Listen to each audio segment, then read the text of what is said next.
Arya Stark vs. the Night King, How She Killed the Dead. The final season of Game of Thrones brought many epic confrontations, but few were as shocking and symbolic as the death of the Night King. Welcome to the realm where dragons soar, swords clash, and secrets burn beneath the Iron Throne. If you're obsessed with Game of Thrones, House of the Dragon, and all the hidden lore of Westeros, then you're in the right place. Hit subscribe and ring that bell icon to join our growing brotherhood of fans, because in this channel, the watch never ends. For 8 seasons, the Night King was the ever-looming threat, an ancient, seemingly unstoppable embodiment of death and winter. When Arya Stark, the youngest daughter of House Stark, leapt through the air and destroyed him with a Valyrian steel dagger, the world gasped. It wasn't Jon Snow, the resurrected hero. It wasn't Daenerys Targaryen, the Dragon Queen. It was Arya Stark, the faceless assassin, the girl who had lost everything and remade herself into a deadly force. But how did Arya kill the Night King? Was it just plot armor, or was it a carefully crafted moment built on years of narrative and character development? In this analysis, we'll explore how Arya Stark's journey from Winterfell to Braavos, and back again, shaped her into the only person capable of ending the threat of the White Walkers. We'll also break down the symbolic layers, the tactical logic, and the controversial reception of her pivotal kill. The rise of Arya Stark, from tomboy to faceless assassin. Arya Stark began her journey as a rebellious young girl in Winterfell, uninterested in the courtly pursuits expected of highborn ladies. Her interest lay in swordplay, adventure, and freedom. From the beginning, Arya was framed as a character who would defy expectations. Her father, Ned Stark, recognized this and gave her a sword, needle, her first step on the warrior's path. After witnessing her father's execution in King's Landing, Arya was forced into a life of survival. Her journey took her across Westeros, where she witnessed war, murder, betrayal, and brutality. These experiences hardened her, forging her into something far more dangerous than anyone anticipated. Her time in Braavos with the Faceless Men was critical. There, she trained in stealth, disguise, combat, and the art of assassination. Though she ultimately rejected the Faceless Men's ideology of abandoning personal identity, she retained their most powerful skills. Arya became a hybrid, both assassin and Stark. This training would later prove essential in her ability to move through undetected areas and strike with precision. Arya's personal list of people she wanted to kill, the names she whispered to herself every night, reflected her deep thirst for justice, vengeance, and closure. It made her story intensely personal and gave her the psychological tools to face death without fear. But most importantly, Arya embraced death long before her confrontation with the Night King. From her time in Harrenhal to the House of Black and White, she became intimately familiar with mortality. While others feared the long night, Arya had already danced with death. Building the myth of the Night King. The Night King was introduced as the ultimate antagonist, not just to the characters, but to life itself. As the leader of the White Walkers and controller of the undead, he represented a force beyond politics, beyond human ambition. His presence united enemies and demanded a different kind of warfare. Over time, the show depicted him as invincible. He couldn't be burned by dragonfire. He could raise the dead with a simple gesture. He turned a dragon, Viserion, into a weapon of mass destruction. The more he appeared, the more unbeatable he seemed. When he broke through the wall with the undead dragon and marched on Winterfell, it felt like the end. This wasn't a battle anyone could win with swords or dragons alone. The Night King needed to be outsmarted, not outpowered. Enter Arya Stark. What made Arya the perfect weapon wasn't her strength, it was her unpredictability. The Night King had seen Jon Snow coming. He'd faced three-eyed raven candidates, wiped out the children of the forest, and bested the first men. But he had never seen Arya. She was a variable he couldn't calculate, an assassin trained to be invisible, silent, and deadly. The Battle of Winterfell, a tactical and symbolic breakdown. The Battle of Winterfell, also known as the Battle of Ice and Fire, was the most ambitious episode in Game of Thrones history. As the armies of the living stood in defense of the world, the Night King brought an endless tide of death. While Jon and Daenerys struggled in the skies, Arya was navigating the cryptic interiors of Winterfell.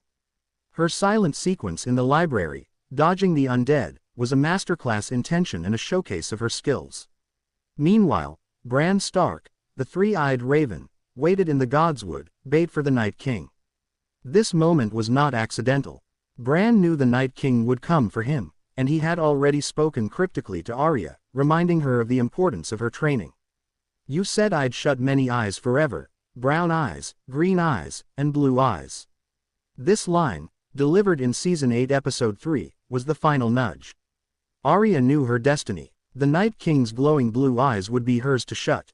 As the battle reached its climax and the Night King stood before Bran, tension exploded. Jon was trapped, Daenerys disarmed, the living overwhelmed. The music dropped. Death seemed certain. Then came the leap. Arya burst from the shadows, Valyrian steel dagger in hand. The Night King caught her midair, but she dropped the dagger to her other hand, an old trick she had used in earlier fights, and plunged it into his chest. The result, the Night King shattered into ice, and with him, the entire undead army fell. It was poetic. The girl no one saw coming ended the greatest threat the realm had ever known. A faceless assassin ended a faceless army. Why Arya was the only one who could kill him? Despite some fan backlash, Arya being the one to kill the Night King made narrative sense. First, from a storytelling perspective, Arya had been set up for greatness. Her entire arc was about transformation, from a powerless girl to a death-dealing force. Her training was unique. She could sneak into enemy territory, move without being detected, and kill with precision. That's not something Jon or Daenerys could do. Second, thematically, Arya's story was about defying fate. She wasn't born a hero. She made herself into one. She didn't have a prophecy, a royal name, or a dragon. She had her will. Third, Bran Stark giving Arya the Valyrian steel dagger was no accident. That same dagger had been used in the attempted assassination of Bran in Season 1. It was a full-circle moment, a tool of betrayal turned into a weapon of salvation. Finally, the Night King's greatest flaw was his arrogance. He didn't see Arya coming because he believed in his own invincibility. He underestimated the living, and especially her. The dagger that changed everything. The Valyrian steel dagger used by Arya has a long and symbolic history. Once owned by Littlefinger, it was used in the attempt on Bran's life, sparking tension between the Starks and Lannisters. Eventually, it came full circle when Bran gave it to Arya before the battle. Valyrian steel is one of the few substances that can kill White Walkers. That's why Jon and others collected these weapons. But this dagger had more than practical importance. It was a symbol of legacy, betrayal, and justice. Arya's decision to use it instead of a larger weapon also speaks to her assassin's mindset. She didn't need brute strength. She needed precision. Her maneuver of switching hands midair to drive the blade into the Night King's core was a callback to her earlier sparring sessions, notably with Brienne of Tarth. In that moment, everything, her trauma, her training, her weapon, converged to strike the perfect blow. The fan backlash, was it deserved? While many praised Arya's kill, some fans were disappointed. They had expected Jon Snow, long prophesied as Azor Ahai, to land the final blow. They felt Arya's moment undercut 8 seasons of build-up. But the showrunners defended the decision. They said Arya had the best skills, the right motivation, and the least predictable route. From a tactical standpoint, it made sense. Still, the backlash wasn't just about Arya. It was about the pacing and lack of deeper explanation surrounding the Night King's mythology. Viewers wanted more lore, more insight into Bran's visions, more tension leading up to the final blow. Despite this, Arya's moment remains one of the most iconic in television history. Her silent sprint through the godswood, her scream as she leapt, the dagger drop, all of it will be studied and remembered for years. Arya after the kill, a changed woman.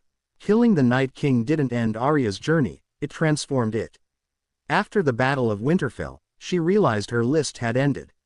Her purpose shifted from vengeance to exploration. She turned down Gendry's proposal, revealing she didn't want a domestic life. She wasn't the lady of a castle. She was something else entirely. At the end of the series, Arya set sail west of Westeros, a place no one had ever mapped. Her story became about discovery, identity, and the future. Killing the Night King gave her clarity. She had stared into the face of death and won. Now, she was free to write her own destiny. Arya Stark's kill wasn't just a shocking twist, it was the culmination of years of character development, training, and transformation. From the moment she picked up Needle, Arya was walking a path towards something greater. That path took her through the darkest parts of the world, and of herself. Her assassination of the Night King represented more than just victory over evil. It was a triumph of human will over ancient darkness, of intelligence over brute force, of individuality over fate. Arya was never a queen or a chosen one. She didn't have dragons or prophecies. She had skill, she had heart, and she had the courage to face death head-on. In killing the Night King, Arya Stark reminded us all that heroes don't have to be crowned. Sometimes, the girl no one notices becomes the one who saves the world.